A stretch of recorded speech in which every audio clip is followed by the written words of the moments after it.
So welcome to our 2018 Monster panel for this year. I am Senator Ashley Maples. I am the host this year for SGA, and I would like to welcome everyone here, and I know a lot of people are bribed here with extra credit, but thank you for being here anyway.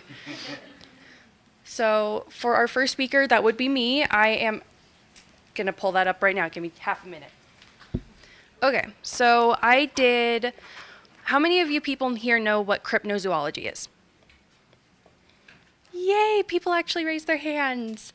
Okay, so I went through and I kind of did a lot of research on this. So throughout different cultures, you find a lot of similarities of different creatures that these cultures have created. So I kind of did same creatures, different cultures, and then you can go ahead and thank you. So the first one I'm going to do, everybody knows, is the dragon. Go ahead. All right, so again, I'm all pictures. I'm very boring. So my first one, these are very classical European style dragons. One's green, one's red. Color doesn't really matter. These ones are going to be very typical of like representing of greed, and they're very terrifying. So you find in the European culture, they're these giant creatures that are meant to kind of like guard gold. They have wings, they look demonic, they breathe fire. And then when we go into, next slide, we have our Asian dragons, which are going to be wingless. They don't normally breathe fire. There are a few times where they do, but not normally. And they are meant to represent luck and kind of be, they're not evil. They're something to look forward to. You look for the dragon, you don't hide from it.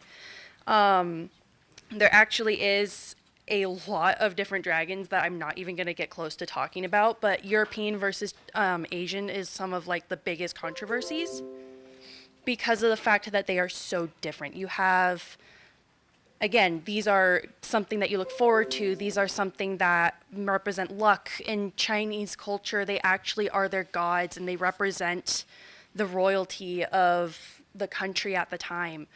And then you have the European ones, which is greed, which is gold, and in a way you could kind of see it as the royalty of Europe as well, because they were very greedy at the time.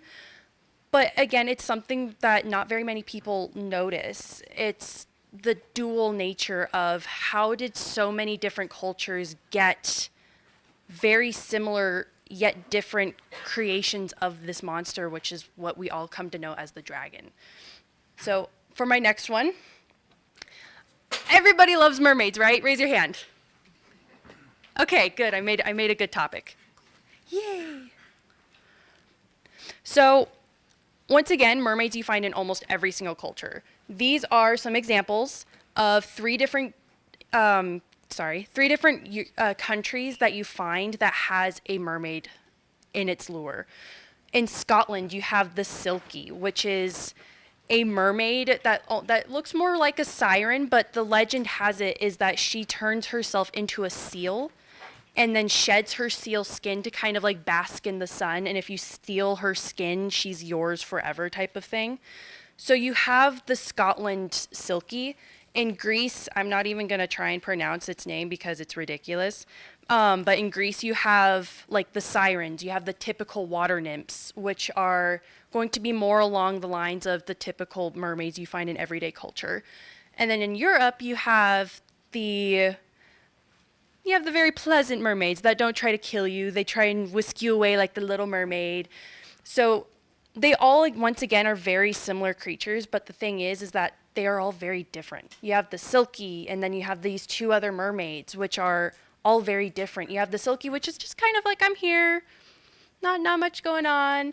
And then in Greece, you have these sirens and water nymphs that will try and kill you if you touch their land. And then in Europe, you have the Little Mermaid. Who here has seen the Little Mermaid? Okay. So you guys kind of understand more of like the European side of what a mermaid is, and that's something that, once again, not very many people understand. There's a laser pointer.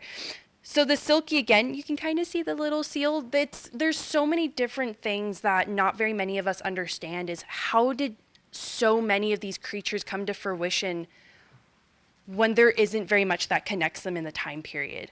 I mean, you can kind of understand Greece and maybe in Europe a little bit because they had trade routes. if you go back to our dragons, with the Asian countries, you have the Silk Road and trade and their stories that they have kind of connecting them. But then all of a sudden you get into Europe and you have these, like these very terrifying creatures that nobody's like, it's very interesting. It's like a giant game of telephone where you go from, in Europe, they talk about knights in shining armor slaying a dragon. And then you go into China and Japan and they're talking about their gods as these dragons. And it's something where over time you lose from one culture to another. You get very different aspects of the same thing through trade. But then again, when we get into the mermaids, Scotland's just kind of out there. Scotland is related to Europe, but then you have Greece. And then you have other cultures who have mermaids as well. So it's one of those things where we have to really kind of stop and think about how did all of these myths get intermixed throughout the cultures. And then kind of for like my last one, I talk about vampires because we're in the Halloween area and it's the monster panel, so why not? Vampires, vampires are very weird. Who here has seen Dracula? Okay, good. Thank you. So you have the European style vampire, which is what you see in Dracula, I mean, you get this aristocratic figure who comes in and sweeps up young ladies and kills them. Like, it's one of those things where it's very terrifying, yet there's something seductive about it. In Greece, you have something very similar, except the vampire isn't something that kind of like sucks away your blood. It more or less kind of sucks your soul. And in Greece, I actually have it in my book. Give me half a second. In Greece, they actually have up until the early 21st century or 20th century where they would go in 3 years after someone died to make sure that they were not like in this. Hang on, I'm tripping over my words. I'm sorry. In the 20th century is when they finally kind of stopped doing this ritual of body would be buried and then 3 years later they would dig it back up to check on it. And if it was swollen in a way, they would sit there and claim that it came back to life as a vampire. And it's one of those things where this was very prevalent in Greece all the way up until the 20th century. And then you have American vampires, which are sparkly, and then you have Chinese vampires, which are known as hopping corpses. They're very similar in what they do. It's just how they come across. Because again, you have the Eastern European vampires, which are these aristocratic, dark creatures that people were like, I kind of want that, but at the same time, no, thank you. And then all of a sudden you have Greece, which is someone died, and then they're just kind of like, I don't really feel like dying today, so I'm just going to get back in my body and roam around and wreak havoc. So there are many different things that kind of interconnect all of these creatures, and there are so many different ones that I don't even touch. I mean, there are unicorns that you see in almost every culture. How many of here know that there is a unicorn in Chinese culture? Okay, not very many. So there is a unicorn in the Chinese culture. It is ridiculous, okay? But you have so many of these prevalent creatures that you see in one culture, and then on the other side of the world, it's roughly the same thing with the same idea. I mean, there's in Mexico, you have the chupacabra, which would be classified as a vampire-like creature. Also in Southern American culture, you have Quetzalcoatl, which is a deity for, I can't remember if it was Aztecs or Mayans, but it was one of the two. And that could be classified as a dragon because it's a serpent with wings. I mean, you have so many of these different things that just come across for all these different cultures. I mean, in South Africa, you have a dragon. I don't even remember what its name is because it was ridiculous to pronounce. But I mean, you have so many of these parallels. It's kind of one of those things that makes you start to think, how did Europe get a vampire when Greece had a vampire? How did these similar creatures end up in two different cultures, in two different countries, with different languages, but have the same basic idea. It's something to very much think about, because one day there's going to be someone who's going to be digging in like the Highlands of Scotland and come across a dragon like skeleton, and someone's going to have to sit there and be like, how did this get here? And who was correct? Was it the Asian culture or was it the European culture? We do not know. But that's pretty much it.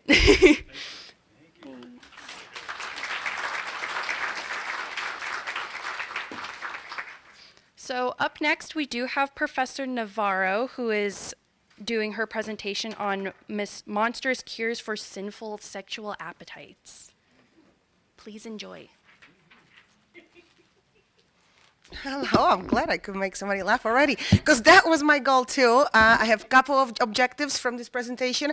I want to scare you, that's number one, because it's a Halloween presentation, but I also want to make you laugh, and I also want to gross you out. But mainly, what I want is I want you to understand how very much we need science and how much you need to base your opinions and your practices and your behaviors on the scientific research findings. So, alrighty, let's take a look.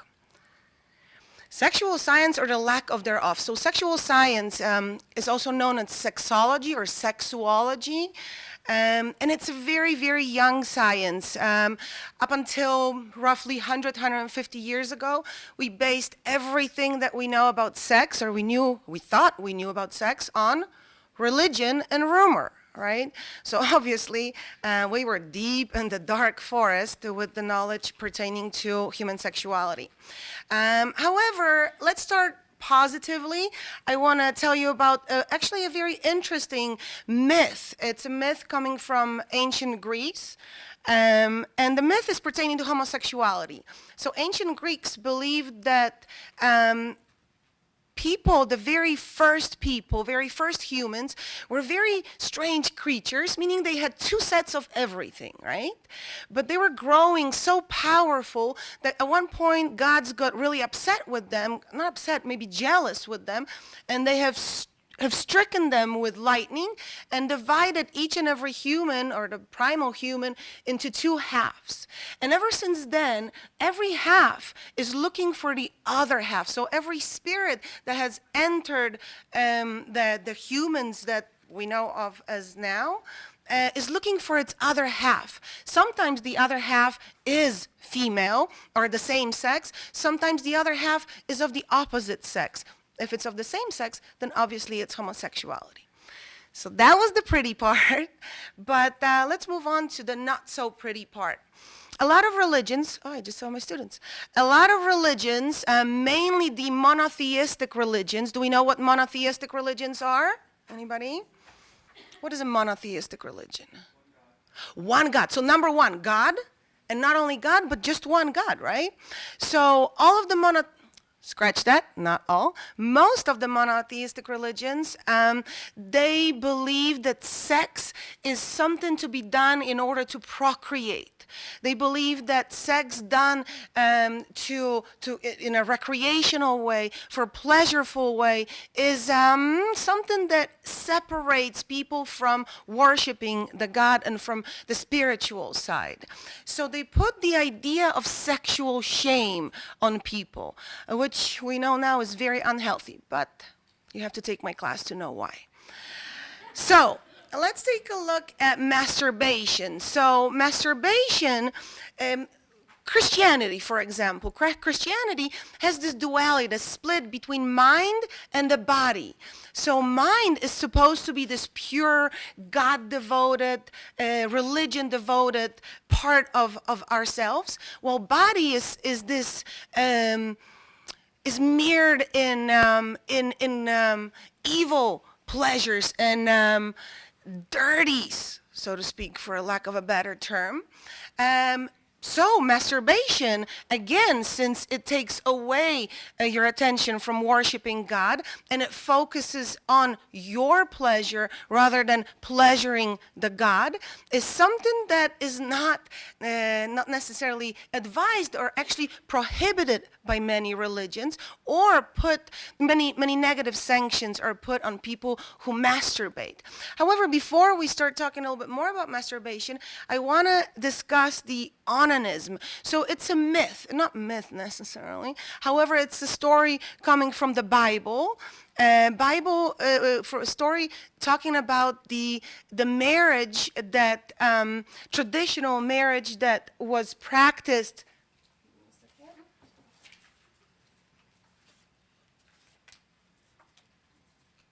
The levirate marriage, the term escaped me, the levirate marriage that Onan, whose brother died before fathering any sons. I'm not sure if he fathered any daughters, but in those times, daughters didn't really matter.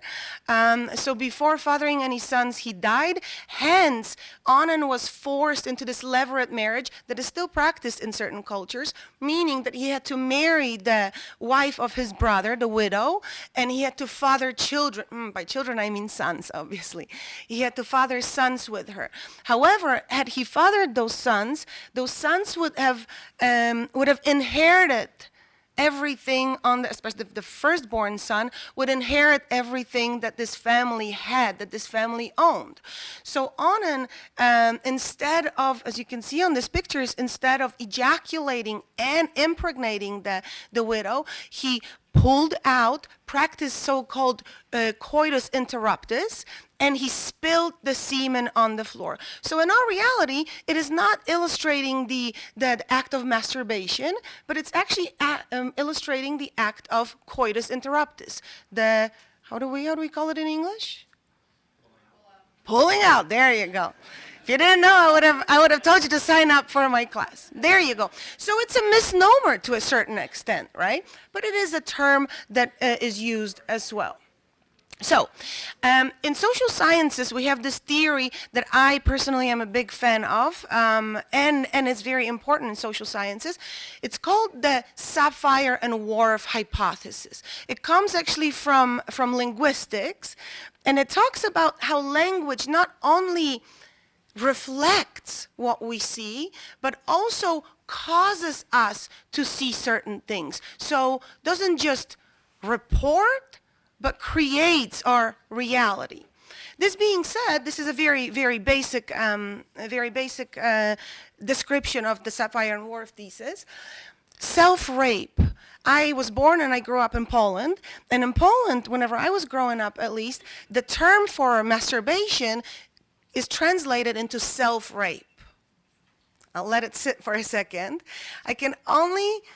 You can only imagine what it does to a child's or a young adult or adolescent's mind.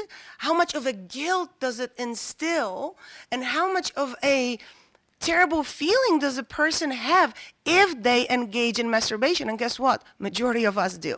So, another term for self-rape is self-pollution, and it was used a lot in the Victorian era, and moral leprosy. Again, it creates that image of masturbation as something terrible, something that you should feel ashamed of if you're engaging in it.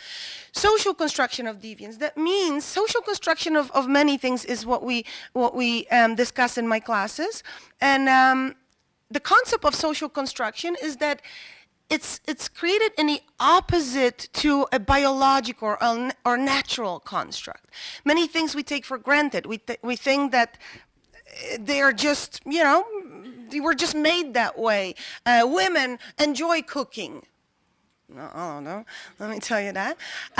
Women enjoy cooking. Women are made for cooking. It's biological. Turns out that it's a gender role that to a certain extent is taught to us.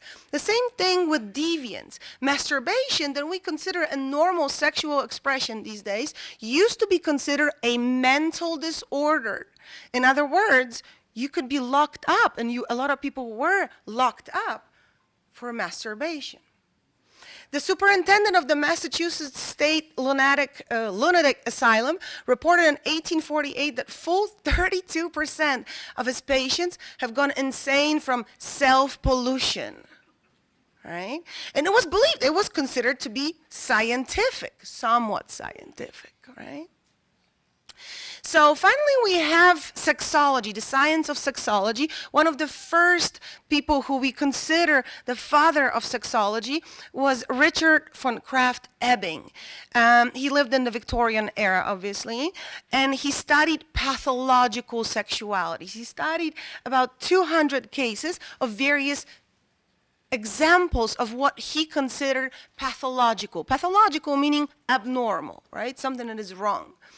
And he introduced us to the terms sadism, masochism, fetishism, homosexuality, or whoever translated his work from German to English introduced us to these terms. He taught that these four pathological or pathologies, sadism, masochism, fetishism, homosexuality, are all caused by masturbation. Are you scared already to go home? Big no-no. Alrighty. So, what treatments were proposed or were advised for masturbation? So obviously, confinement. I already mentioned the mental institution, sometimes even prison, right? But on top of that, drugs.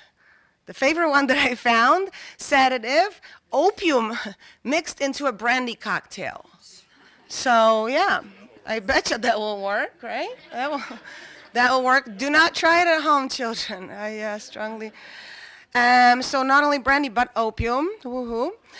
Physical restraints. So tying your hands, tying your feet, especially at night when you can't really control yourself. Leeches on the inside of the thighs or over a vessel of boiling water. So the vessel of boiling, if the leeches weren't enough, let me scare you with the vessel of boiling water. Any ideas why the vessel of boiling water? Go ahead.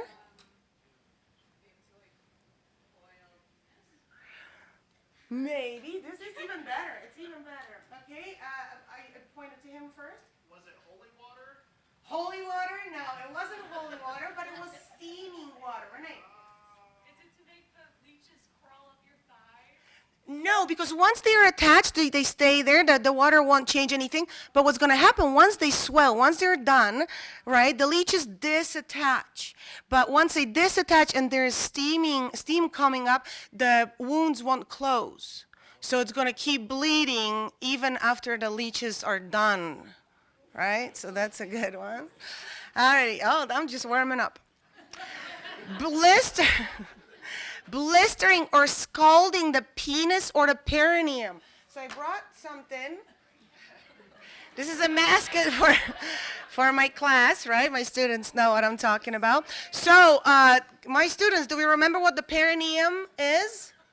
Okay, don't. Please. Oh, my God. I should have told you.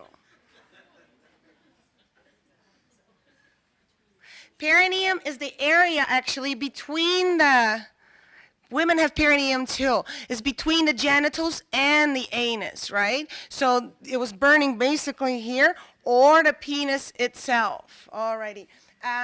Also, okay, that will be later. I need this for a moment. Electrodes inserted into the rectum and urethra, and then electrical current ran through those electrodes so that whole body gets electrocuted. Woohoo. Straight waistcoats with opening for urine, that's boring. The cautery iron, right? Cautery iron that was applied to the frenulum. Come on, guys, what's frenulum?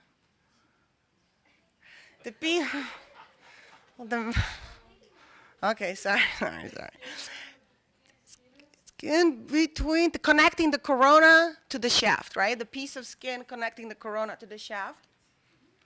And that was cauterized, so woohoo. Pain, so inflicting pain. All of these therapies were done without any anesthetics, and that was done on purpose. Those of you who have seen season 2 of the American Horror Story, the aversive therapy is used to pray the gay away out of one of the characters. So she's made to watch pornographic images, the homosexual pornographic images, while there's pain instilled on her. So basically connecting the pain with something that you're into will get you to develop an aversion, meaning, oh, nope, no more, thank you, right? So pain was definitely advised. I found this, toothed urethral ring. I don't even want to go on to describe what it is.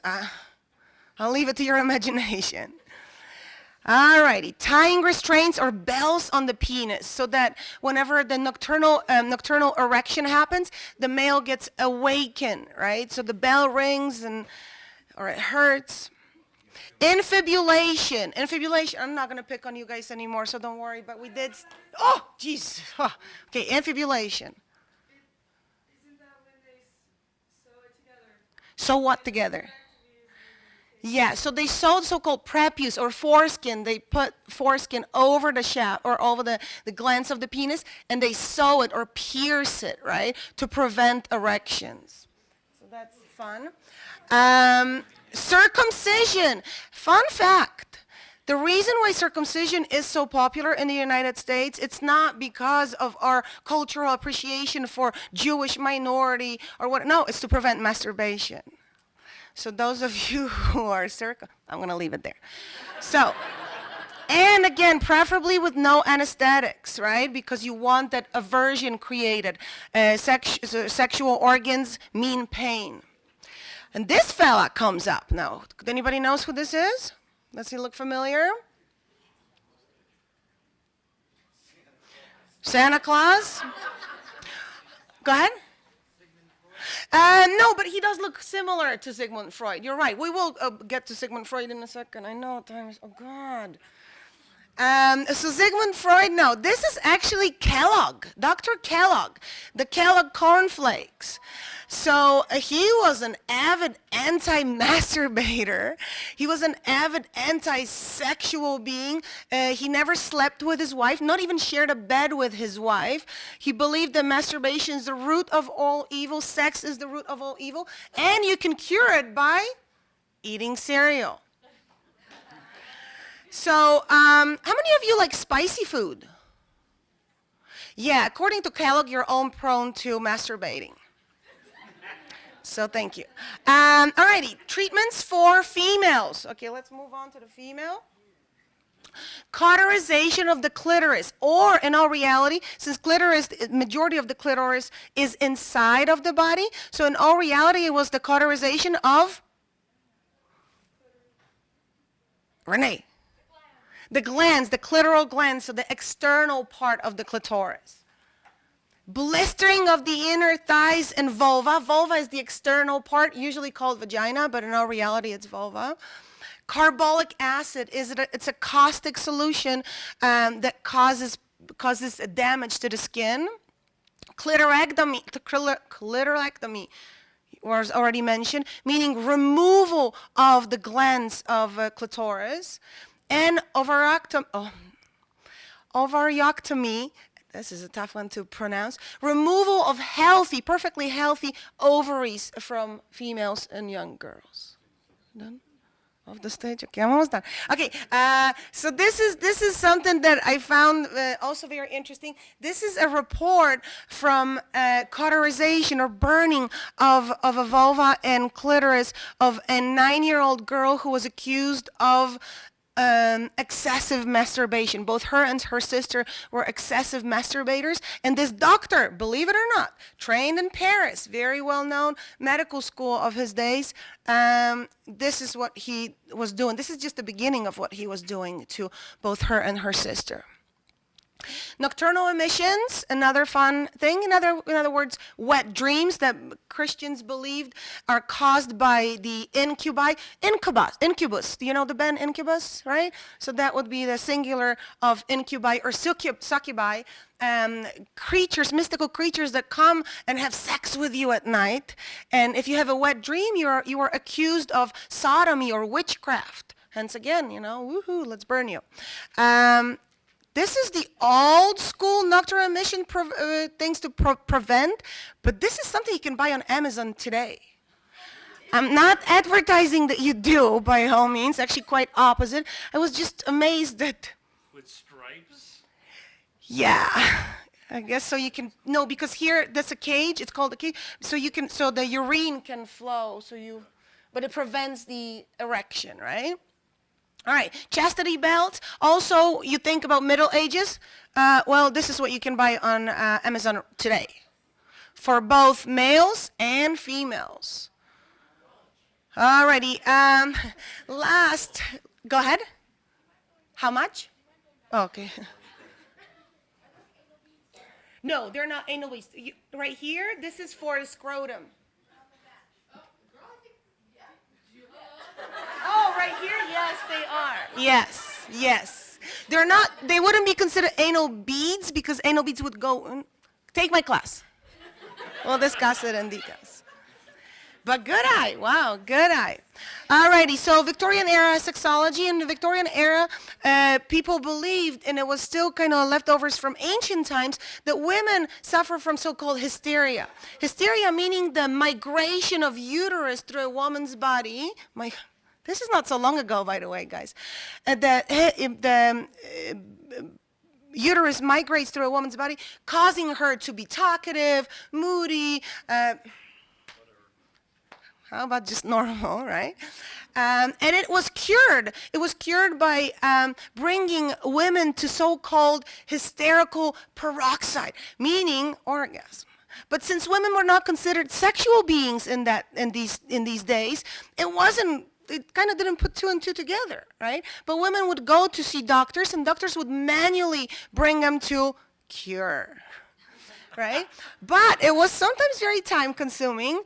Hence, finally, that Joseph Mortimer Granville came up with the Granville's hammer, and it was actually advertised in the back of the women's needlecraft magazines.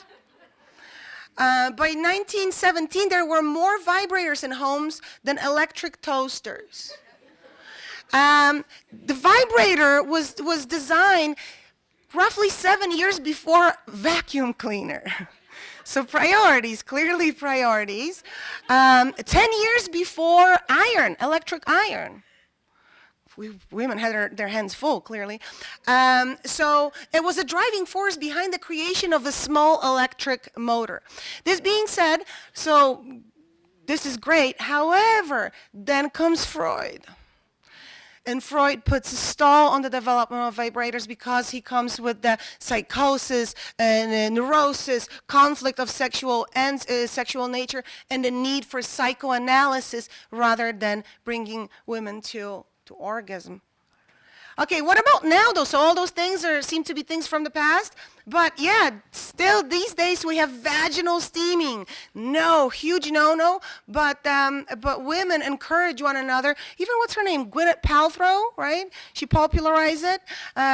It's a huge no-no. It's very, very dangerous to use. Genital mutilation, and I put the term genital mutilation because circumcision, in all reality, is considered genital mutilation. There is not enough scientific evidence to support circumcision of boys, right? But also coming back to the Sapphire and Whorf hypothesis, right?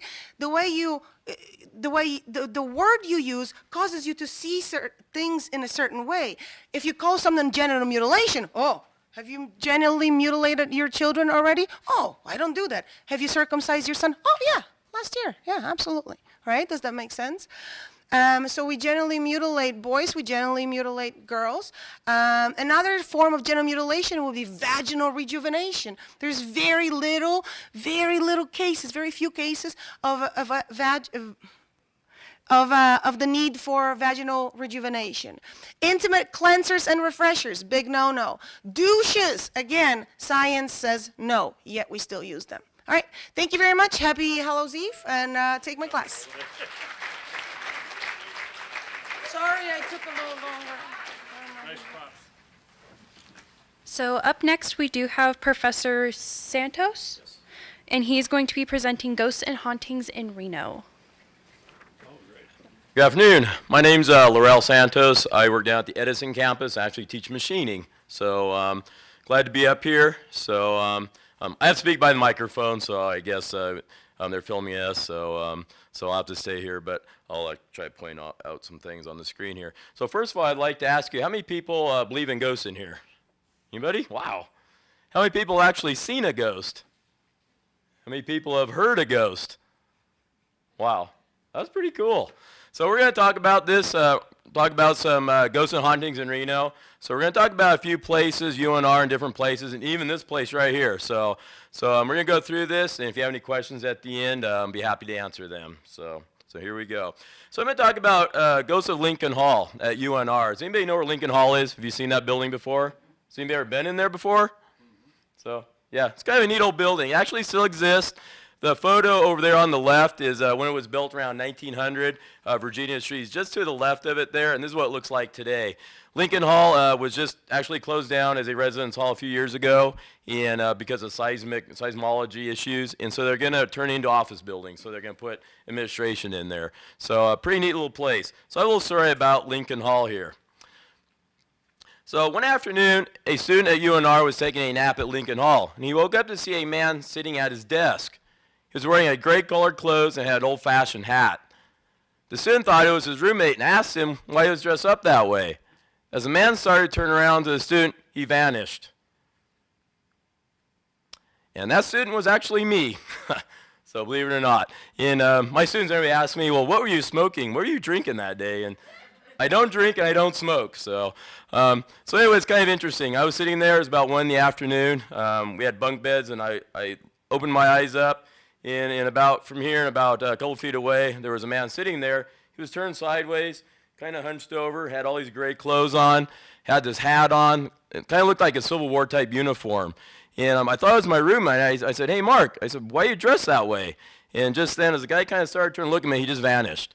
And I said, wow, this is kind of weird. What happened here? And then a few minutes later, my roommate walked in, and I told him what happened, and really didn't think anything of it. And it was around October, about this time of year.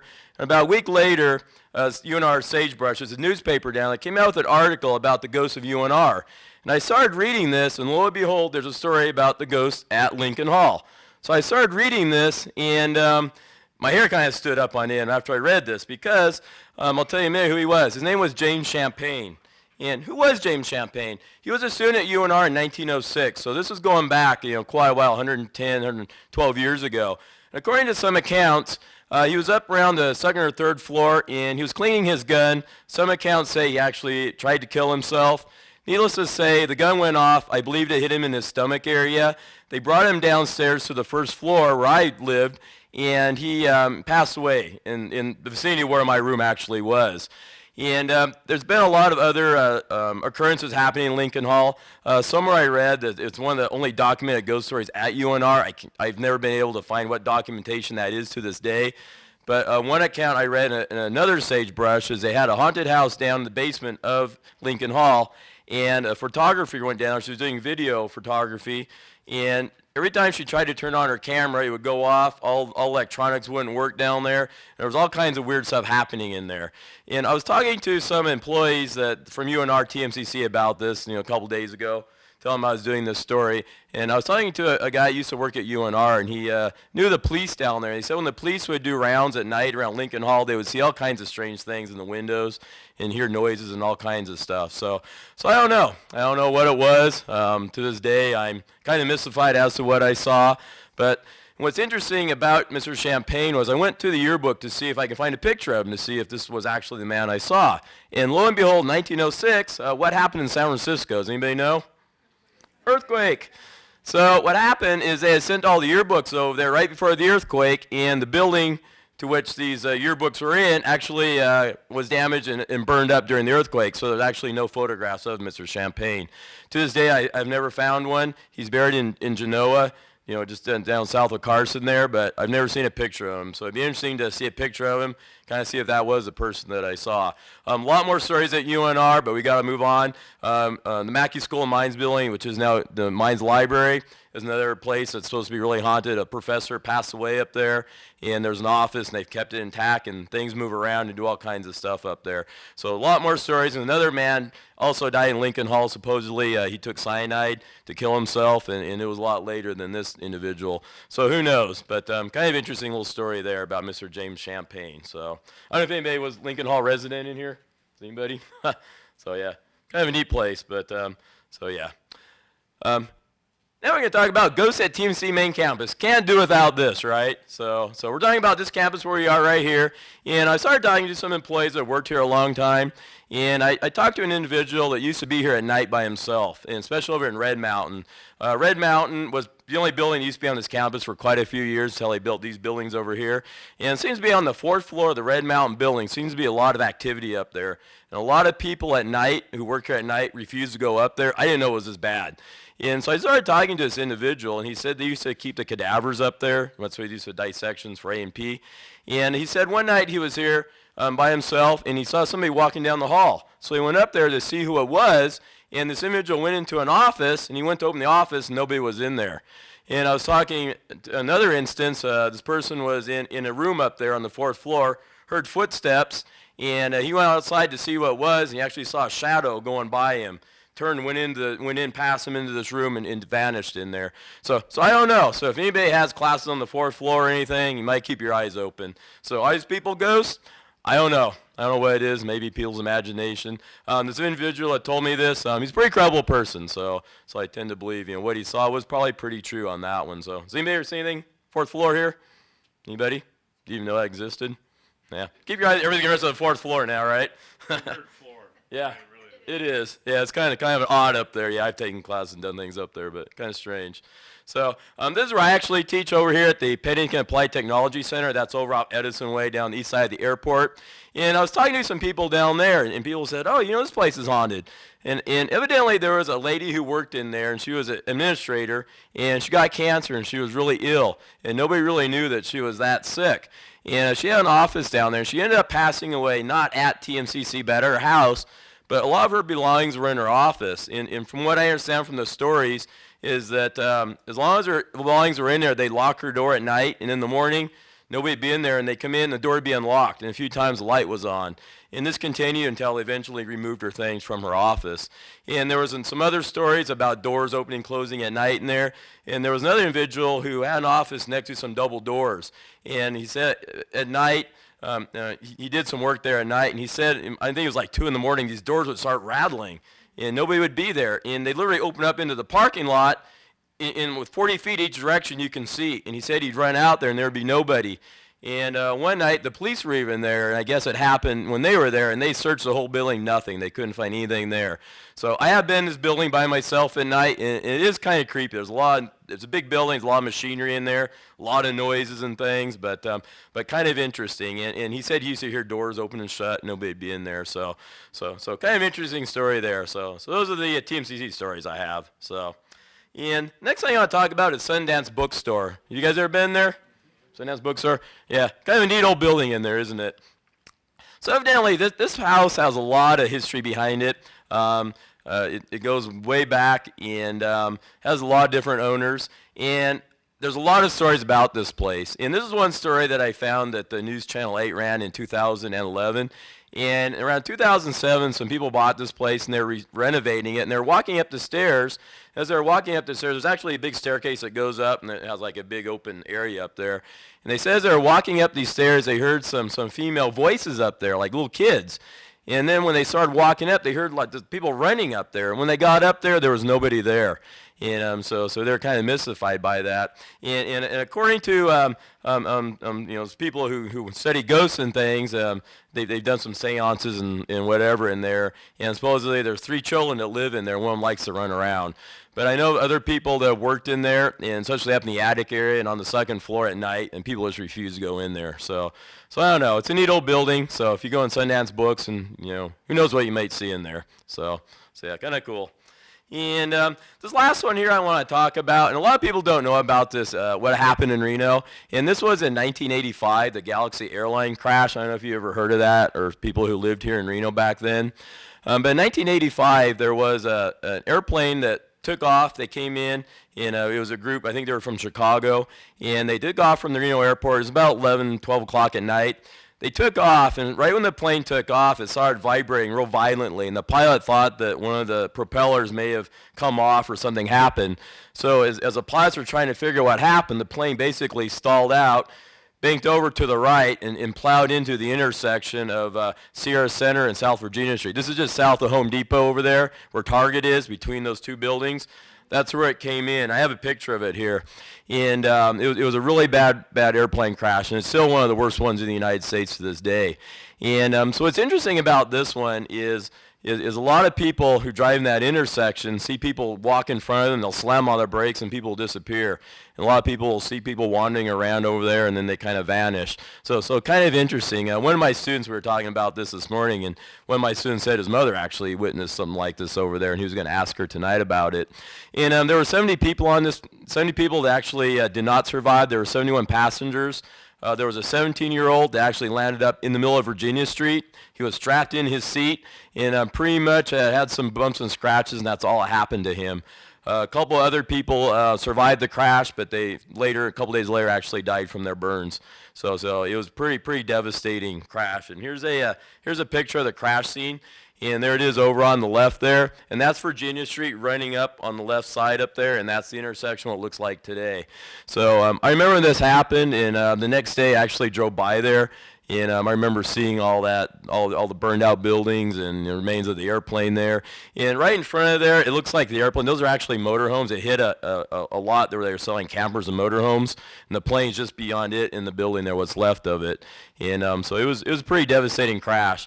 So today, that's the intersection today right there. And they just interviewed the survivor of that. I think his name is George Lamson. And I think he's about 40 now, in his 40s.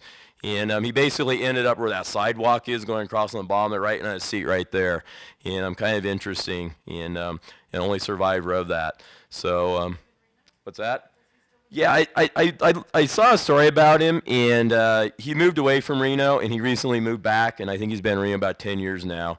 Yeah, and it was kind of interesting. He says he actually drives that intersection, drives through there, and so yeah, kind of interesting, isn't it? It's kind of sad. There used to be a park just where that Target sign is. There used to be that road didn't exist until a few years ago, and they built all those buildings in there.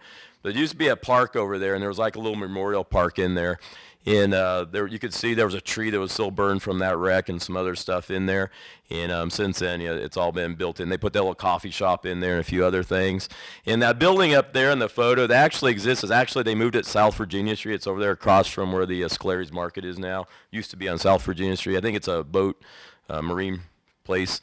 But so kind of interesting. So there's a lot of stories about all these places in Reno. I know I'm running out of time, but I could sit here for hours talking about this. Virginia City is another place, and that's a whole other topic. So yeah, I had some interesting experiences in the Gold Hill Hotel one time. The bell started ringing, nobody was in there, and so you never know. So that's kind of that, and we'll close with this one. And happy Halloween. So yep. Any questions? All right. Does anybody have any questions? Yeah. Yes. Yeah, the motorhomes. It was actually a place where they sell them. So it was like a lot, and it was a place for so there was nobody in those. And the plane crashed at night, so it was about midnight when it happened. So there was nobody on the ground actually got killed. There was a ranch across the street, and they heard the plane crash, and the people from the ranch went out and actually found the kid in the middle of the road right there. And they called the police. So yeah, it's kind of an interesting story. If you look it up online, there's a lot of stuff about it in Reno. It talks about a lot of first responders. And at the time, the Reno morgue was really small, and they couldn't handle all the bodies and everything. So it really taxed Reno back then. Reno was a lot smaller now. So it was like a national headlines when that happened. Yep. So yeah, any other questions? Yes.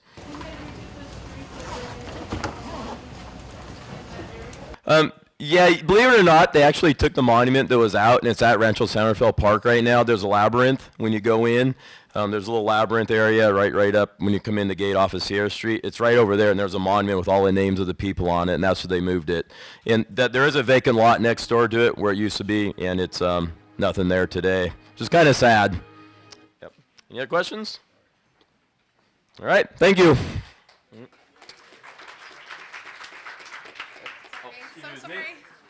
So up next we have Professor Wickander, and she's going to be doing a presentation called The Mirror Cracked from Side to Side, Exploring the Shadow Self. Please enjoy. Okay, so I'm going to talk about the shadow self, which there's a lot of people in here who have my class, and they know it's like my favorite thing ever.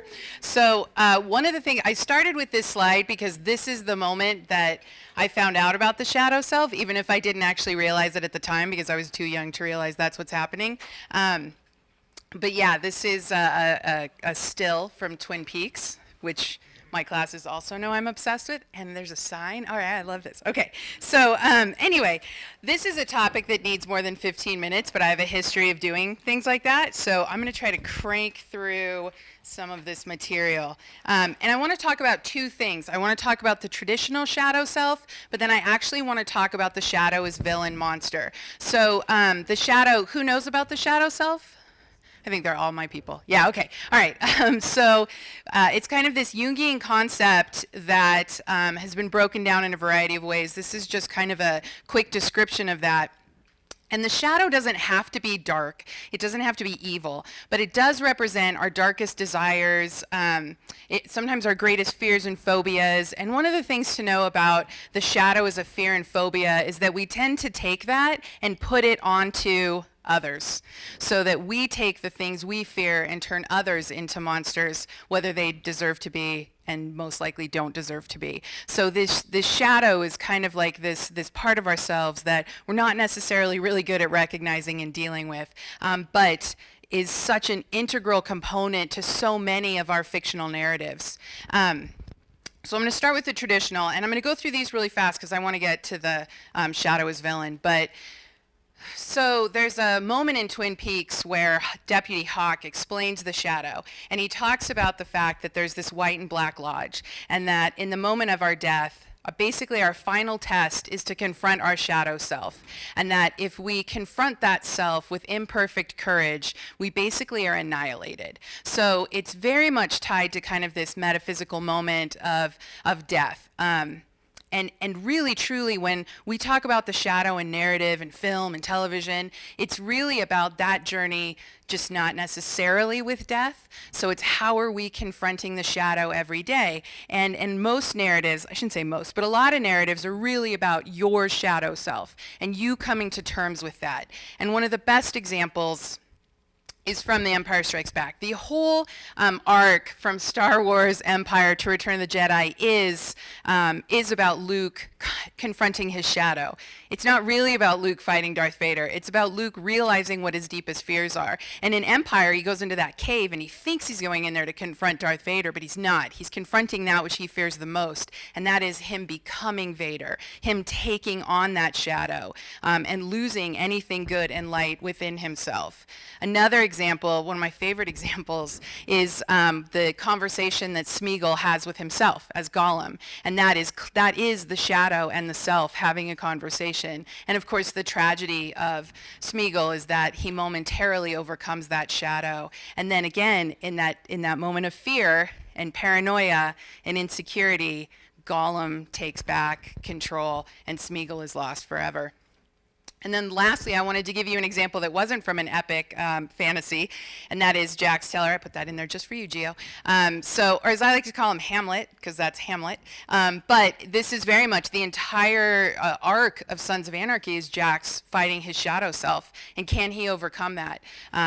Which, if you've seen the show, doesn't really end well. Or if you've read Hamlet, doesn't really end well. So this is kind of these examples of how we fight that shadow within ourselves. So now let's talk about the villain as the shadow. One of the things that I really like is how the shadow can manifest in actually another person, where you see your darkest self in another. And so I'm going to talk about two of my favorite things, or at least two of my favorite people. First, Indiana Jones. Well, Good afternoon, Dr. Jones. I'll kill you right now. Not a very private place for a murder. Well, these Arabs don't care if we kill each other. They're not going to interfere in our business. It was not I who brought the girl into this business. Please sit down before you fall down. We can at least behave like civilized people.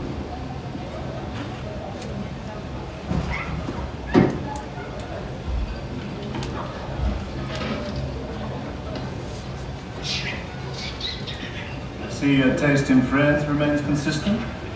How odd that it should end this way for us after so many stimulating encounters. I almost regret it. Where shall I find a new adversary so close to my own level? Try the local sewer. You and I are very much alike. Archaeology is our religion. Yet we have both fallen from the pure faith. Our methods are not different as much as you pretend. I am a shadowy reflection of you. It'll take only a nudge to make you like me, to push you out of the light. Now you're getting nasty. You know it's true. How nice. So it's this great moment, too, where, I mean, Belloc is actually just telling us exactly how he is, I almost called him Han. He's Indy's shadow. And the thing to know about that is that when we're talking about the villain as shadow, it's like they are mirror images, which there's two really important things here. It's not just the protagonist and antagonist. It's not just that fight. They need to mirror each other. And the other thing is that we need to see how the hero overcomes this shadow and how the shadow falls, how they fail. And so in this instance, what's interesting about Belloc is that he sees himself as Indy's dark mirror, but he also underestimates who Indiana Jones is. And so I put three things, three moments.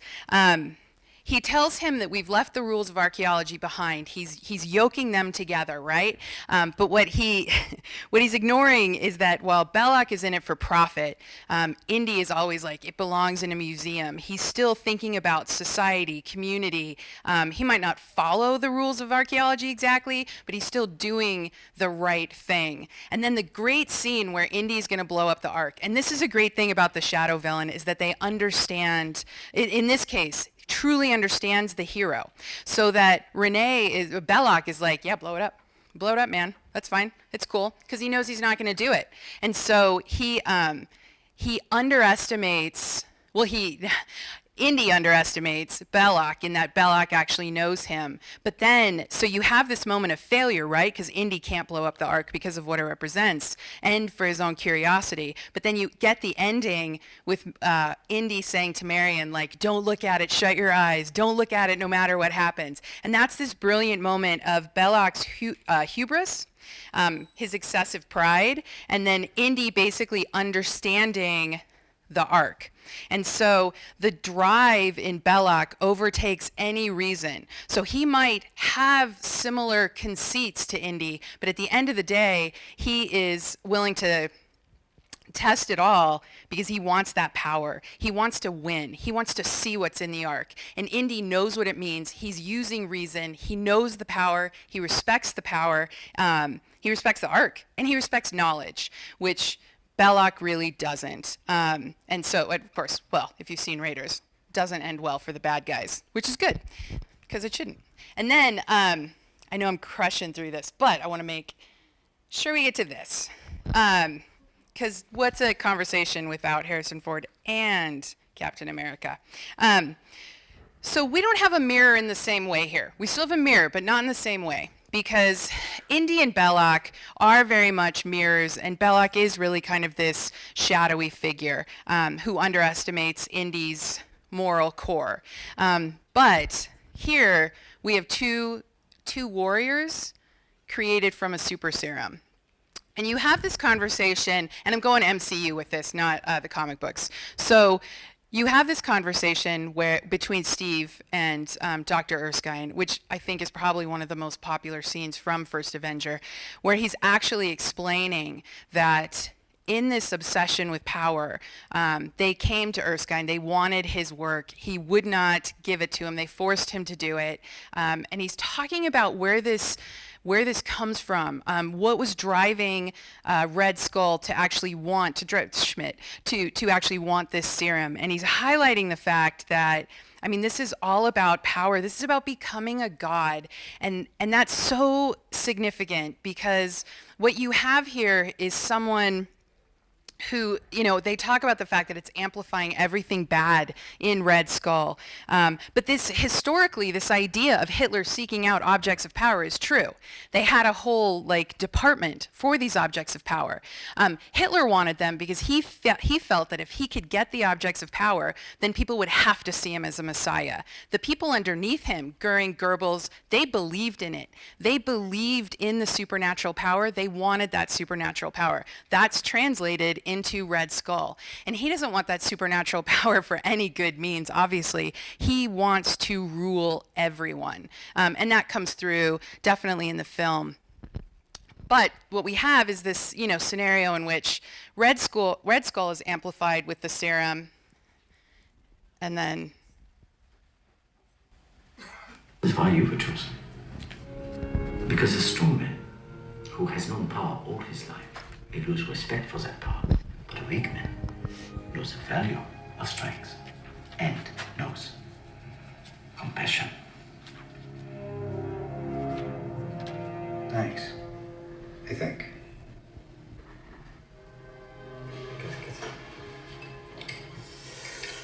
Whatever happens tomorrow, you must promise me one thing. That you will stay who you are. Not a perfect soldier, but a good man.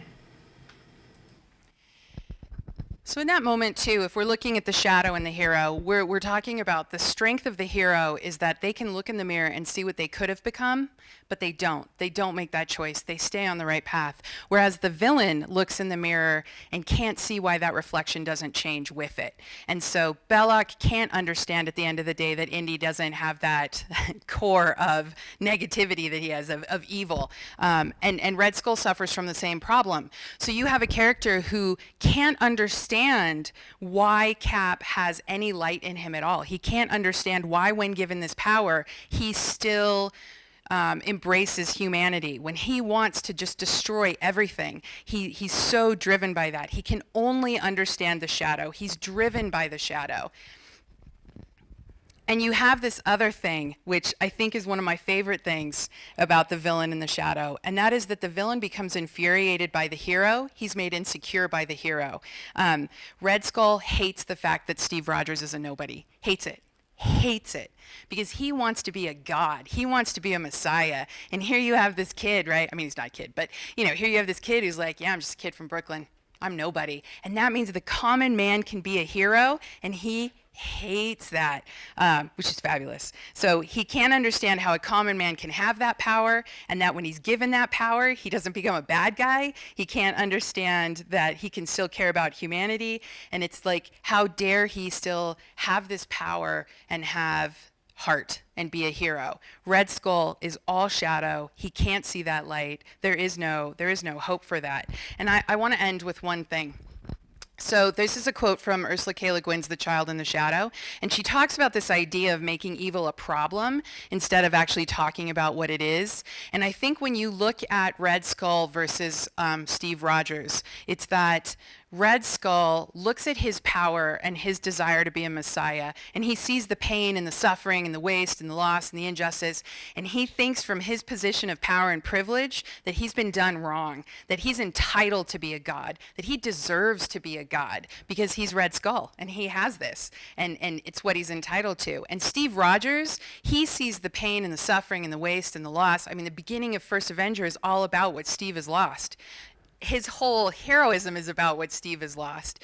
And at the end of the day, he embraces it, he understands it, he takes it in, he assimilates it, he overcomes it, he sees the shadow, takes on the shadow, overcomes the shadow. And I think that's really important. Like, I know it's Halloween and I'm supposed to talk about darkness, but I think that we need to know, like, there's a lot of darkness right now. So it's good to know that this is how heroism survives. It's that you take on all of this pain and suffering and you can overcome it and make change. And it reminds me, the whole Red Skull thing reminds me of The Wizard of Oz, where you have the last line, like the last words of the Wicked Witch are, "Who would have thought that a good little girl like you could destroy my beautiful wickedness?" And I feel like that's totally the Steve Rogers Red Skull conundrum, where he can't believe that this guy not only beats him, but is then, you know, and then Steve goes on to sacrifice himself for the betterment of all humanity. So, yeah, hero always wins, in my book. So up next we have Professor Namie, and she's going to be talking the horrors of Halloween candy. Yes, not enough. Okay, so one person I would like to thank before I get started is Jordan Kreiner over here. She's one of my students that's doing an independent study this term in anthropology of food. So she is actually responsible for a couple of slides in here. So thanks. And I should also say that I ran this presentation by my partner who said, way to ruin Halloween. So my goal is not to ruin Halloween, it's kind of let us have a more informed Halloween, I guess. Okay, so there's plenty of candy, actually. So these statistics are from last year, and these were a record breaker. So we spent over $9 billion on Halloween last year, an average of almost $90 per person. And that includes things like costumes as well as candy. And we're on track to break that record this year. And over 70% of us purchased candy for Halloween, and we spent almost $3 billion, or over about $25 each. And we got most of it from discount stores, grocery stores, and drugstores. And chocolate is the most popular Halloween treat, so over 60% of all Halloween candy sales. And we buy 90 million pounds of chocolate in this coming week, which is far over what we buy for Easter and Christmas. And I thought Easter was like a big chocolate holiday, right, with bunnies and stuff. Best sellers for Halloween are Snickers, Reese's, Kit Kat, and M&M's. And these products are manufactured by some really large corporations, so Mars, Hershey's, and Nestle. And so we have to pay attention to where's all this chocolate actually coming from. And most of it's actually coming from West Africa, particularly Ivory Coast and Ghana.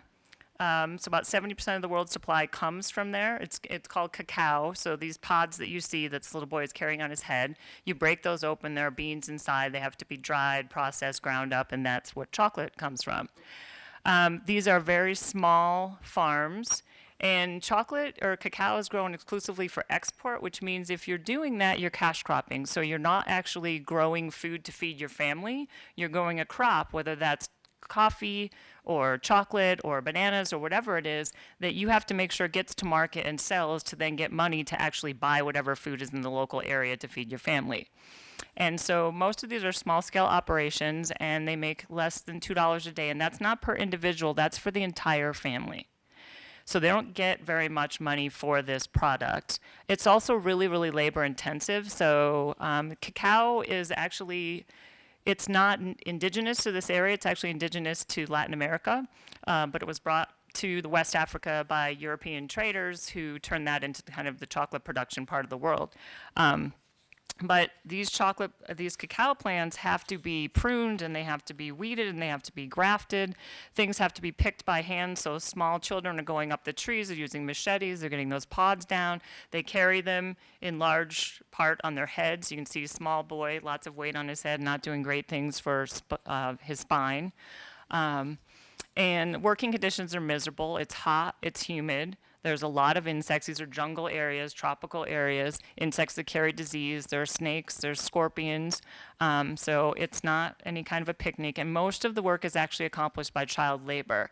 So some of these children may actually be children of the families that are doing this farming, which means that they aren't in school. And the rest of them are actually illegally trafficked, usually from Burkina Faso and other neighboring countries. So where our chocolate's coming from and who it's being produced by is something we need to give some thought to. And estimates as to how many children are involved in the chocolate industry are hard to get at because these are some pretty remote places, and they Ivory Coast in particular hasn't been very politically stable, so it's a difficult country to try to get in and out of. Estimates are about 2 million children, and almost all of them are involved in hazardous work. So that's where the majority of chocolate is coming from. And this hasn't escaped the world's attention. So there's something called the Harkin-Engel Protocol, which is actually named for former Senator Harkin and Congressman Engel from the US, who discovered this problem in 2001 as a result of a lot of British news agencies actually doing undercover work that are uncovering conditions as to which these children were kept and focusing on slavery and the chocolate trade. And so they developed a protocol that was supposed to eliminate the worst forms of child labor in the cocoa industry, but it was really watered down into voluntary measures. There was a lot of pushback by the industry, who makes a lot of money off of this. And so not a lot has actually been accomplished in the 17 years since then. And I should say at the very end of this presentation, I have a slide with all my references, and I'm happy to send you that slide or send you a copy of the presentation if you want to read some of this stuff for yourself. But the final report came out in 2015, and this is still going on with large numbers of children. So something to think about in terms of where chocolate comes from. And you might say, well, maybe I'll buy fair trade. And we can get things labeled fair trade. We can't get things labeled as to whether they have been involved child labor. But if you look at this diagram, which is courtesy of CNN, you can see this isn't a fair trade chocolate bar. So this is a regular chocolate bar like we might buy a Hershey's bar. And you can see about 3% of the final price of that chocolate bar goes back to the actual cacao farmers. So where's the biggest chunk of that, right? It's in the retail markup. So all the drugstores, grocery stores, things that we're buying this from, they are responsible for most of the markup, and it doesn't go back to the people that are actually doing all of the labor. And if you're in a fair trade cooperative, it may be better. You may end up with 6% of the final cost, but the fair trade organization actually sets the price that you're going to get for your cacao beans. And that extra 3% doesn't necessarily go towards your own housing or food or education, but it may go for community projects that the cooperatives have focused on, like maybe getting safe water, so getting a well in the village, for example. Some chocolate companies choose to go further. So there's a company in Great Britain called Divine Chocolate that actually partners with a cooperative in Ghana, and the cooperative in Ghana owns 50% of the shares in Divine Chocolate, so they get dividends back when those shares are sold. And what a lot of chocolate, I guess I'd say probably higher end chocolate companies or smaller boutique chocolate companies are doing is they're actually going for direct trade. So they're actually making agreements with cacao farmers to actually get the beans right from them and eliminate kind of all the middlemen in the process. And paying the farmers more. But fair trade may also prohibit families from scaling up production or using technology, fertilizers, pesticides that might be good for the environment, but it doesn't allow them to actually grow more and earn more. And this is true for coffee and a lot of other fair trade products. So now that we looked at kind of here's the production side of chocolate, what about the consumption side? So I think we all know, and no pun intended, childhood obesity is a huge problem in the United States and in a lot of the world. And when we are looking at obesity statistics, so according to the CDC, right now 1 in 5 children and teens are obese. That number goes up to 1 in 3 among low-income children, inner-city children, and African-American and Latino children. That's a lot of kids that probably don't need to be eating piles of candy. And there are no federal regulations anymore, no federal requirements for PE in schools anymore. Those were taken out a few years ago, so only a few states that have a minimum, and I'm happy to say Nevada does. And based on their own statistics, so this is from Nevada Board of Education, 75% of youth and 79% of adults in Nevada do not meet the minimum requirement of 60 minutes of vigorous physical activity every day. And also, how much time do kids spend in front of screens?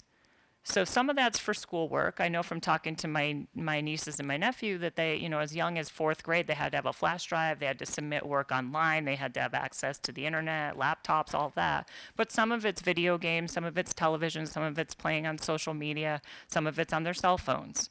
Right? So if we are having a holiday that's focused a lot on candy, in a population that already is, has kids that are eating way too much of a lot of things they probably shouldn't be, we might want to figure out how else to celebrate that.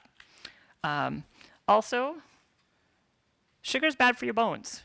And you may have, if you had a biology class, you probably know this, but as part of energy turnover, so I think we all know that one of the things we get from sugar is glucose, but to turn that into energy in our body, our body goes through processes that involve things like vitamin B, calcium, magnesium, and when there isn't calcium enough in your body takes it from your bones. So in the process of using glucose, if we don't eat enough calcium or foods with calcium, magnesium, and other minerals, that ends up being taken from our bones. Also, when we eat sugar, we actually elevate the acid levels in our blood. And to try to bring those back into balance, our body, again, needs to have base-forming minerals like calcium and magnesium. And again, if it's not available, it's taking it from our bones. And if we drink, soda, same kind of thing. So what happens over the course of a lifetime is that you end up with osteoporosis and things like that through sugar consumption. So, and a lot of children are drinking soda instead of milk now, or sugared juice or something like that. So things to think of in terms of sugar consumption. And then lastly, artificial colors and flavoring. So these are, I'm sure y'all know, those are plain M&Ms, right? Blown up to 97 times their normal size. But we have to remember, so obviously those involve artificial coloring, but we have to remember that those same colorings are in Skittles and Starburst and lollipops and candy corn and a lot of other things that we give out on Halloween or that we eat regularly. And artificial colorings are not so hot either. And I won't go over all of these in detail, but this is just all the artificial colorings on one bag of plain M&Ms. And so we see we've got something there called a lake. So if you're looking for artificial colors on your food ingredients, if you see something called a lake, it's a combination of dyes and salts, so things that are not water soluble, so you can use them in foods that don't have a lot of moisture content. But these are basically dyes. And if we kind of go down towards the bottom to red number 40, that's the most widely used food dye, and that's been linked to allergic reactions, been contaminated with carcinogenic substances, and possible tumors of the immune system. And I should say, this is probably obvious, but we're not doing this research on children for obvious reasons. Or on people, actually. A lot of it's been done on mice, on rats, and on other laboratory animals. And there have been two really big studies by the Center for Science and the Public Interest. So the last one came out in 2016 where they're really calling to get a lot of these things off the market. And the UK and the European Union have kind of been way ahead of us in prohibiting these kinds of things. But if we look at yellow number 5, that's the most common food dye, and that, again, a lot of these have been linked to allergies in children, and if you've been around kids or you've been at a preschool or something, lots of kids have allergies now, right? There's a lot of, I talked to the person, one of the people who works at the child care center on campus, and she said, I have 24 kids, they have 12 EpiPens. So these are something to be concerned about, and a lot of these are linked to, so blue 1 and blue 2 are linked to kidney tumors, brain tumors, and if we go down to yellow number 5, back to yellow number 5 in the middle, 6 of the 13 studies that have been done on it showed that it was harming the DNA, and that's the second most common food dye. Lastly, there are additional colorings like red number 3. Back in 1990, so this is way back in the day, right? The FDA realized that this was causing thyroid cancer in laboratory animals, so they prohibited it, but only in cosmetics and things that can be applied externally, but it's still in candy corn and other Halloween candies, so they don't want us to put it on ourselves, but we can put it in ourselves. So, like I said, I hope I didn't ruin Halloween, but I just want us to be a little more conscious of kind of what's in those treats that we're giving out and maybe try to find something that doesn't have, all the artificial colorings, so much sugar, and we aren't relying on child labor to kind of do that. So, thank you.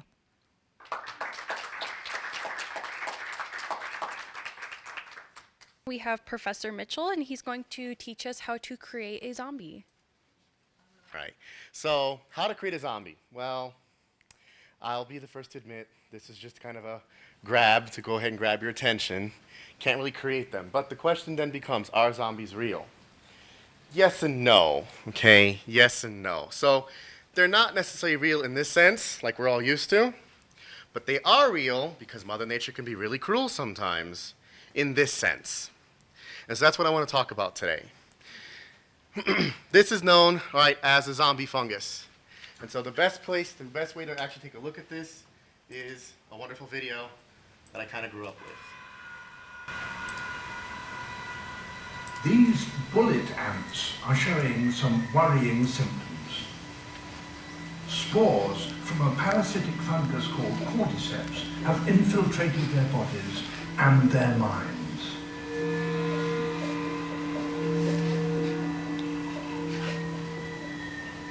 Its infected brain directs this ant upwards.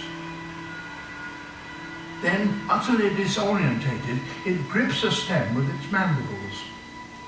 Those afflicted that are discovered by the workers are quickly taken away and dumped far away from the colony. It seems extreme, but this is the reason why. Like something out of science fiction, the fruiting body of the cordyceps erupts from the ant's head.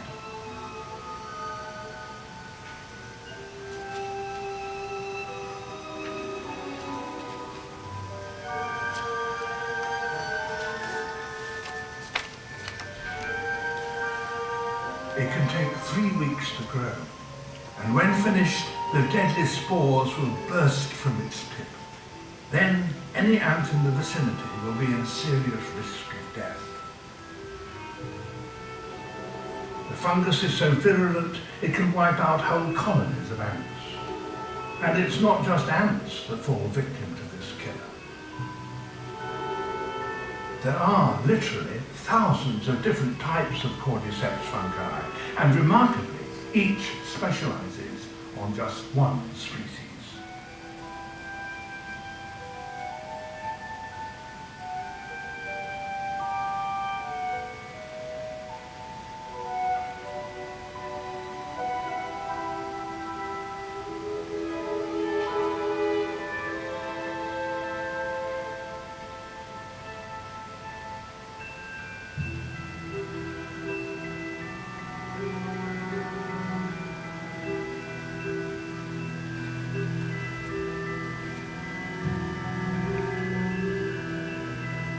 But these attacks do have a positive effect on the jungle's diversity, since parasites like these stop any one group of animal getting the upper hand. The more numerous a species becomes, the more likely it will be attacked by its nemesis, a cordyceps fungus. Now, the interesting thing is this has actually been going on for about 42 million years. Not that long ago in Germany, they were actually able to find some geological evidence of actually this process going on. So Mother Nature's been doing this for a pretty long time, okay? So the question then becomes, could cordyceps actually zombify a human? So this is an example of maybe cordyceps actually zombifying a human from pop culture. This is actually a pretty popular video game. But in reality, no, it can't do that. And the reason is because we have a very, very, very complex and wonderful immune system. As a result of the immune system's processes that occur on various levels, it protects us from a lot of these kind of really hazardous fungi that exist in nature. One of the good things, though, about cordyceps is they've actually been able to determine that certain molecules that are involved in this particular process can actually be used for very beneficial purposes. University of Nottingham in England actually recently discovered this particular molecule that comes from the actual fungus, and they've named it after the fungus, cordycepian. And as a result, it has now potential to go ahead and treat things like asthma, arthritis, and most importantly, cancer. As a result of this, it can actually go and do what's called the process of preventing metastasis, which is the actual process of cancer spreading throughout an organism. It has been shown in the last couple of years that this process is actually working out with this particular drug, and as a result, they have actually potentially going about doing human trials within the next 2 years out in England. So, mine's pretty short, all right? I'm going to wish everybody a happy Halloween with this nice, wonderful image, and then I'm open to questions. I got a question. Yeah. You say our immune system is the thing that stops the cordyceps, right? Mhm. What if our immune system gets so jacked up from something, you know, like let's say red dye 40 or whatever, and then we can't fight it off? Now, see, that's where a lot of speculation can come in, and I'm glad somebody brought this up, because everybody always asks, well, what if something happens if, for example, cordyceps, mutates or something like that occurs, and it can actually overcome our immune system? And honestly, there's no straightforward answer to that. It could be a possibility. It's a very unlikely one, because when it comes to higher level organisms like humans, we're actually have evolved to become very, very adaptable to fungi infections.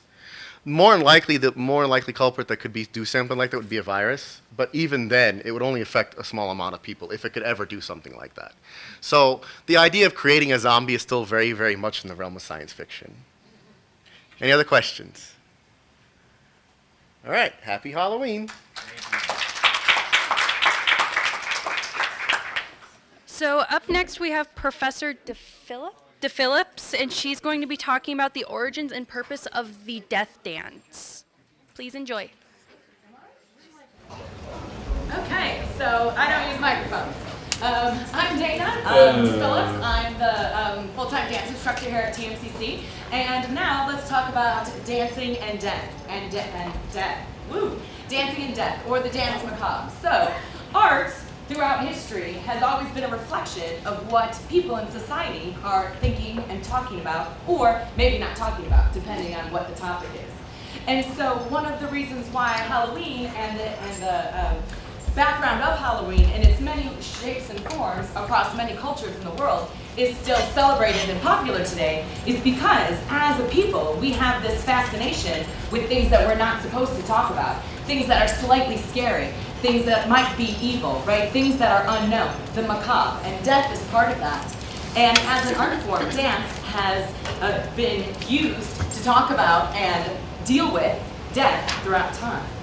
Now, one of the first documented episodes of dancing and death is known as the Dancing Plague of 1518.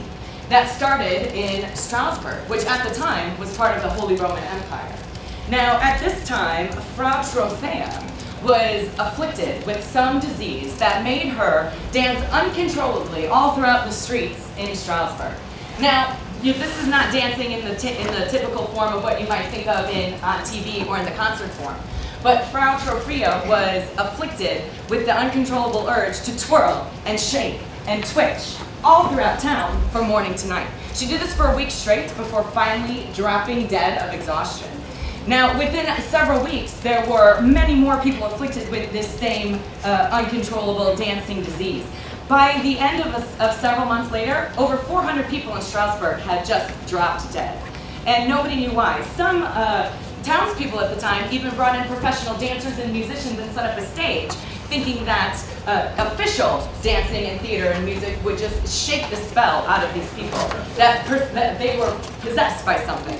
Other physicians at the time thought it might be this thing called hot blood. What does that mean? Nobody knows.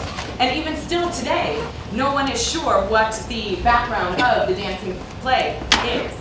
And even more so, people say that this is what the townspeople of Footloose were worried about. And that's why dancing was outlawed in Footloose. Anyone? Okay. Yes, you know. Good. So this brings us further into the medieval period when the allegory of the Danse Macabre emerges. One of the most well-known allegories, right, through art, not only through dance, but also through music and through theatrical means, is the music composition called Danse Macabre by the French composer Camille Saint-Saëns, which was composed in 1874. Starting with this idea of music, right, and I'm going to play you a little clip here. It's the most popular or most recognizable portion of the opus number 40. So I apologize now, it'll be running through your head for the rest of the day. So this is an example of a musical form of the Danse Macabre. Now it's based on the French folklore that death is personified and plays the fiddle and comes to cemeteries every Halloween to wake the dead and give the skeletons their annual dance party. And so this is a little clip of opus number 40, Danse Macabre.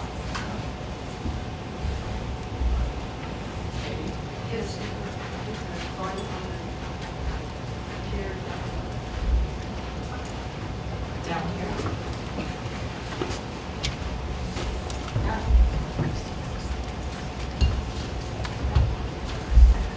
Try it out again. Thank you.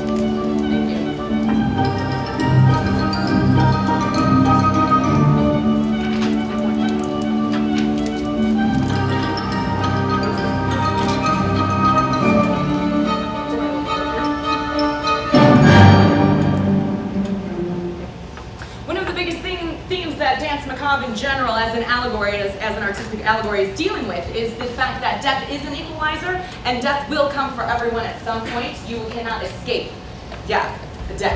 And so this idea again of Danse Macabre has been continually seen throughout pop culture for the last 140 years.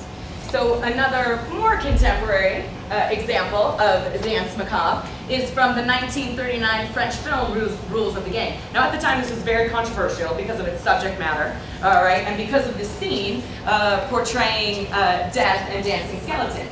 And while this little clip that we're going to see here, while the patrons in this scene in the movie know that they're part of a show, they're still very unnerved and scared by the skeletons as they come through the crowd looking for their next victim to take into the graveyard with them. And now again, through the 2018 lens, this film seems very campy, right, and cartoonish almost, but it's still unnerving when you see actors dressed as ghosts and skeletons coming down into the crowd. And again, you have opus number 40 in the background.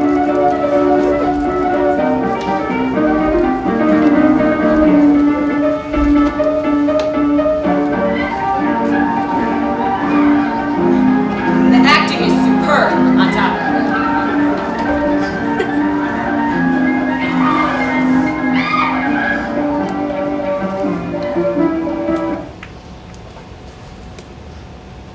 All right. And that was just a little clip of that. Moving forward to 2011, we also have a formal concert dance presentation in the form of contemporary ballet depicting the Danse Macabre. And this is a selection of choreography from the Royal Theatre's 2011 repertoire. And this is a Canadian company. So here we see 4 townspeople are left in the center who have not yet been consumed by death. But as we see through their little interaction with death, it does not take long for them to actually succumb with the rest of the town.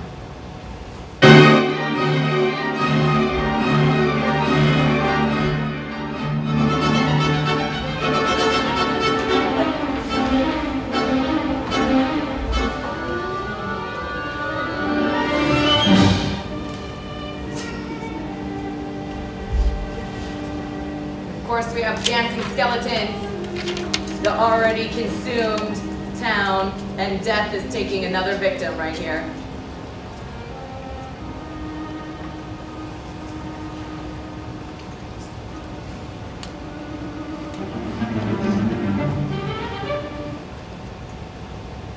So that's an actual dance interpretation of the Danse Macabre.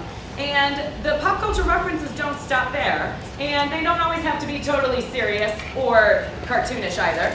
So, any Buffy the Vampire Slayer fans in here? What? So, this is an episode featuring, again, opus number 40, the Danse Macabre. And in this episode, a demon spell has taken away everybody's ability to communicate verbally. And so they have to do it in another way.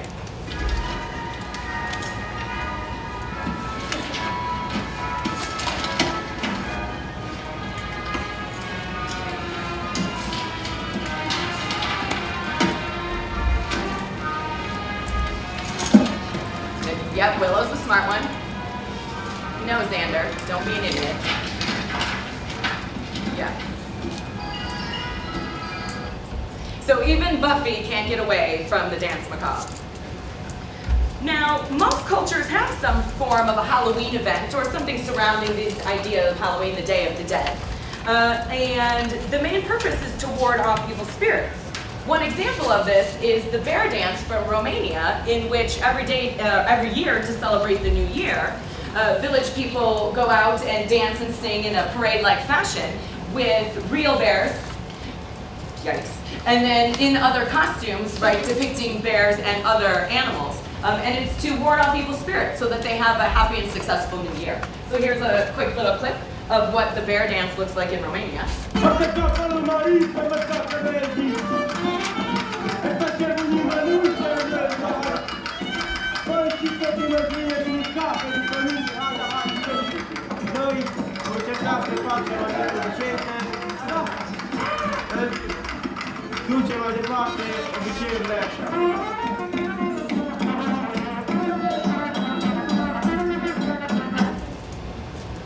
It's very serious business, the bear dance in Romania.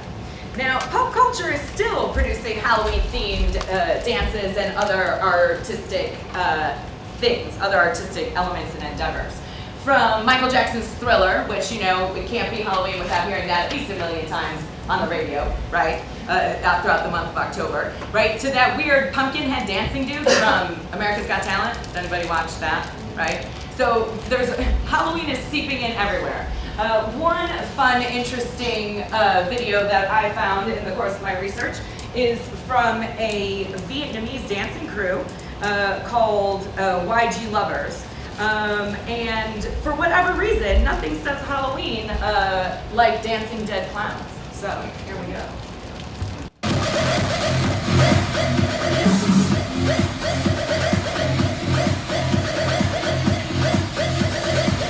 Let's get rocked.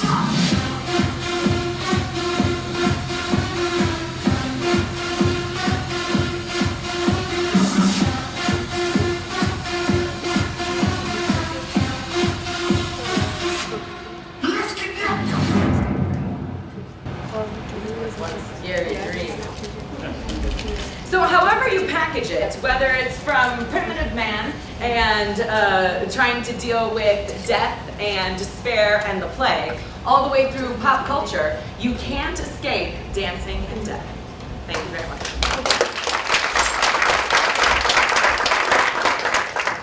So next we have Professor Hampton. He's going to be doing a reading from Annabelle Lee by Edgar Allan Poe.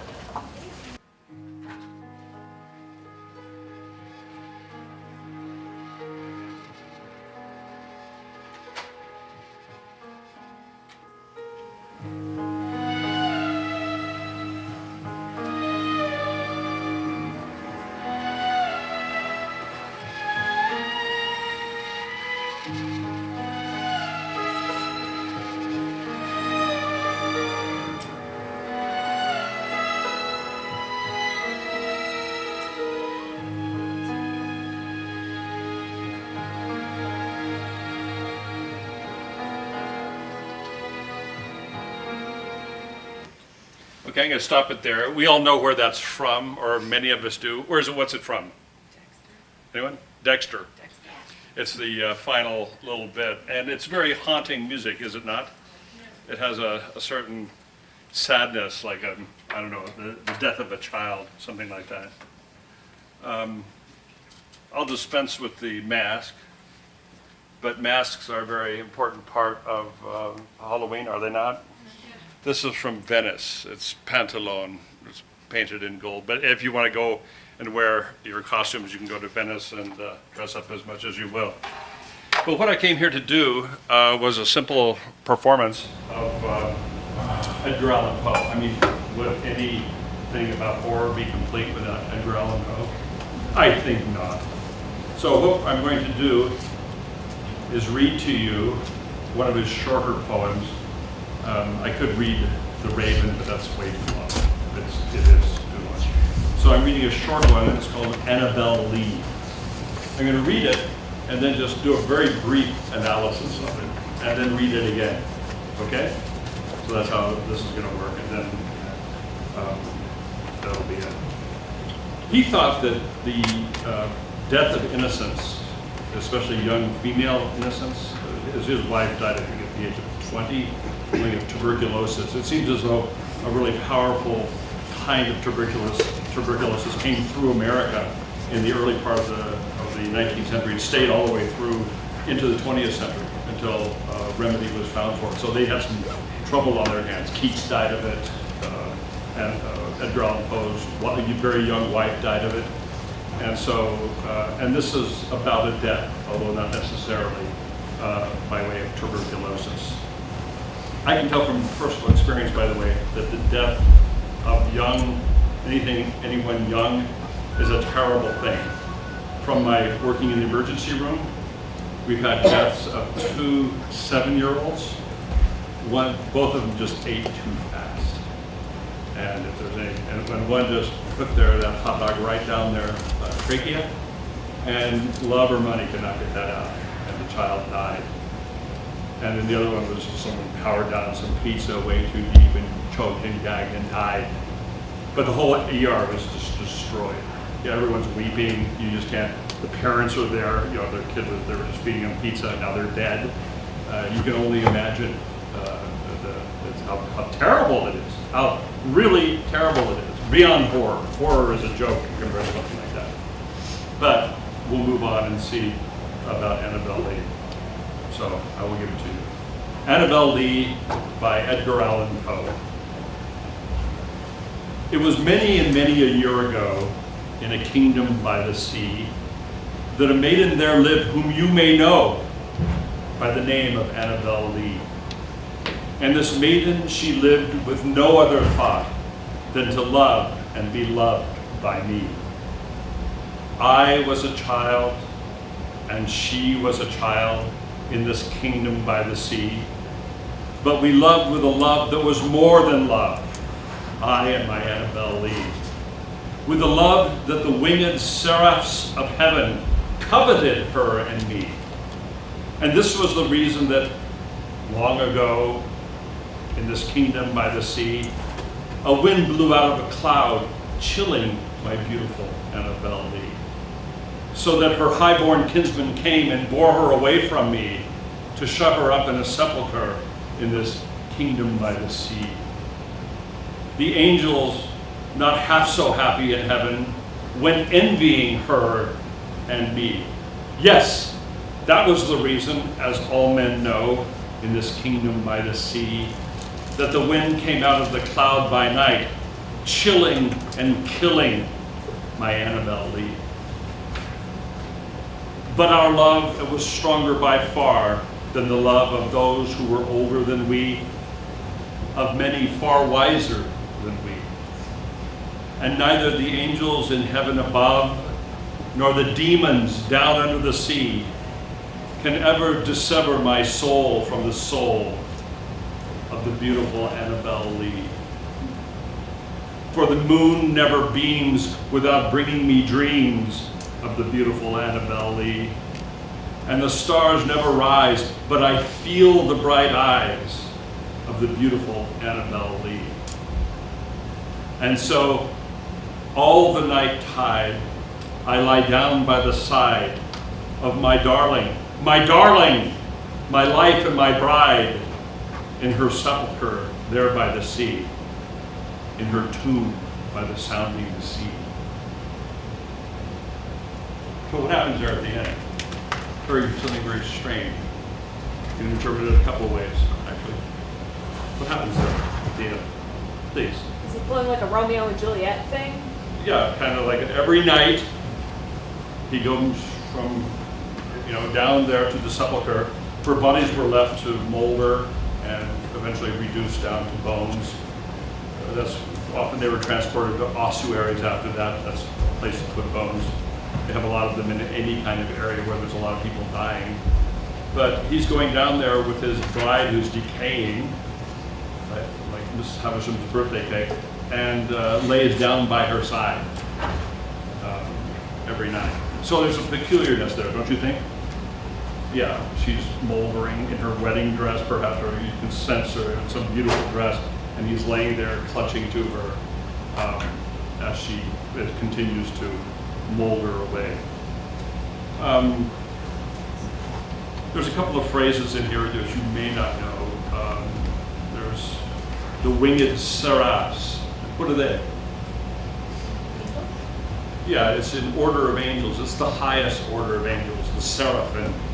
So the highest order of angels looked down and said, their love is so powerful that I need to have some of it. So they have this interesting interaction between angels and these two lovers down below. And then the notion of the highborn kinsman brings to me at least something kind of Scottish. They come bearing her away to shut her up in this kingdom by the sea. What you get with Edgar Allan Poe is kind of a metronomic effect with the repetitions. What is the repeated phrase here? In this kingdom by the sea, right? Sometimes it's repeated twice in a stanza. Anything else? And then the wind that came out of the cloud by night. Winds have often been associated with disease. And rightly so. Sometimes a wind will bring in disease. A wind was possibly the thing that started the great flu pandemic of 1918. A wind blew a bunch of dry pig feces over a camp where people were being inducted in America, in Kansas, to go overseas. And the first signs of illness were there. So a wind did that, right? And so wind often transports disease. So it's not so odd that a wind would do that. So, I hate monotony, but I'm going to read it one more time, okay? Annabelle Lee. It was many and many a year ago in a kingdom by the sea that a maiden there lived whom you may know by the name of Annabelle Lee. And this maiden, she lived with no other thought than to love and be loved by me. I was a child, and she was a child in this kingdom by the sea. But we loved with a love that was more than love, I and my Annabelle Lee.